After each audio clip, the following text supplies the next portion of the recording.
Hello friends, మనం పురూరవుడి జన్మ వృత్తాంతం గురించి తెలుసుకుందాం. సుద్యుమ్నుడు అనే రాజు అందానికి అపరప్రద్యుమ్నుడు, గుణవంతుడు.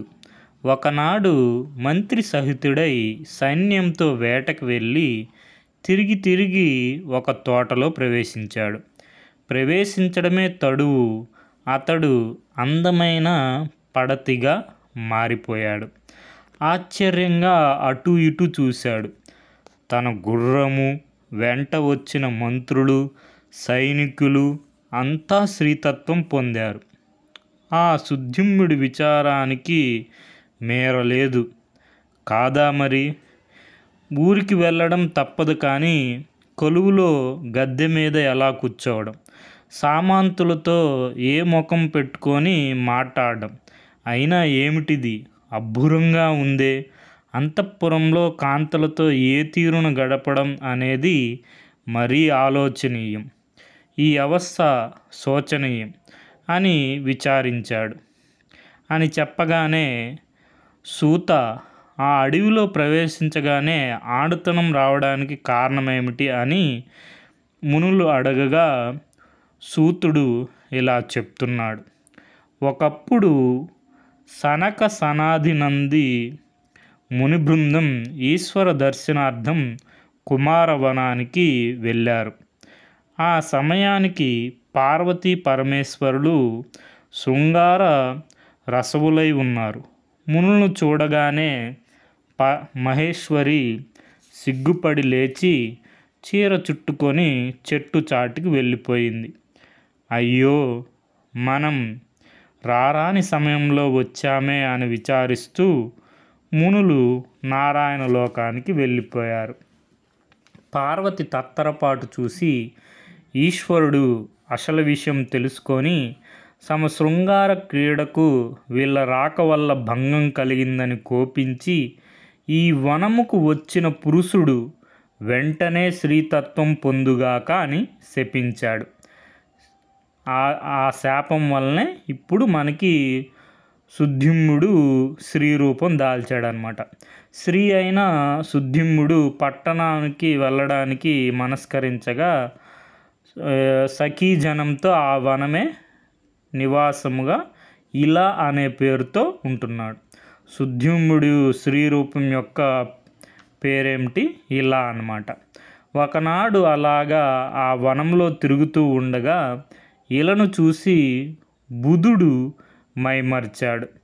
బుధుడు తెలుసు కదా, మన తారాచంద్రుల యొక్క పుత్రుడు బుధుడు. ఆ అందాల భరిన ఇల కూడా చంద్రనందను చూసి విరాలి చెందింది. ఇంకేముంది, ఆ ఇద్దరు ముద్దుగా ముచ్చటగా చెట్టాపట్టలు పట్టుకొని తిరగసాగారు.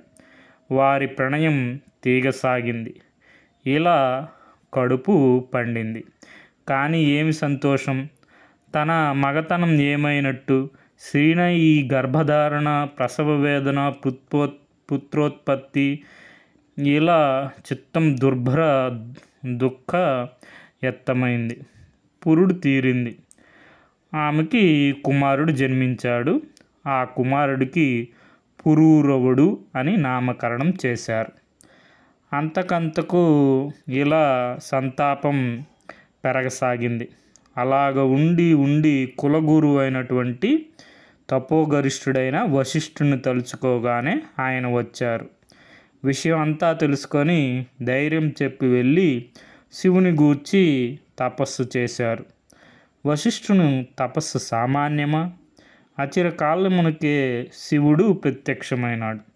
మునీంద్ర, ఏమిటి నీ కోరిక అని అడిగాడు. మా రాజుని మగవాడుగా మారేటట్లు అనుగ్రహించు అని కోరాడు వశిష్ఠుడు. శివుడు ఆలోచించాడు. తన మాట పొల్లు కాకూడదు. సరే వశిష్ఠ, నా మాట కాదు, నీ మాట కాదు, ఒక చమత్కారమైన పద్ధతిలో నీ వరము నా శాపము సమర్థిస్తాను. మీ రాజు ఒక నెల ఆడదిగాను, ఒక నెల మగవాడుగాను ఉంటాడు, అంతే, ఇంతకన్నా మార్చడానికి వీలు పడదు అని అన్నాడు. కానీ అనుకున్నాడు వశిష్ఠుడు, గురుని గురుతరానుగ్రహం వల్ల సుద్యుమ్నుడు మగతనం పొంది పిల్లవాని నగరానికి తీసుకొని పోయాడు.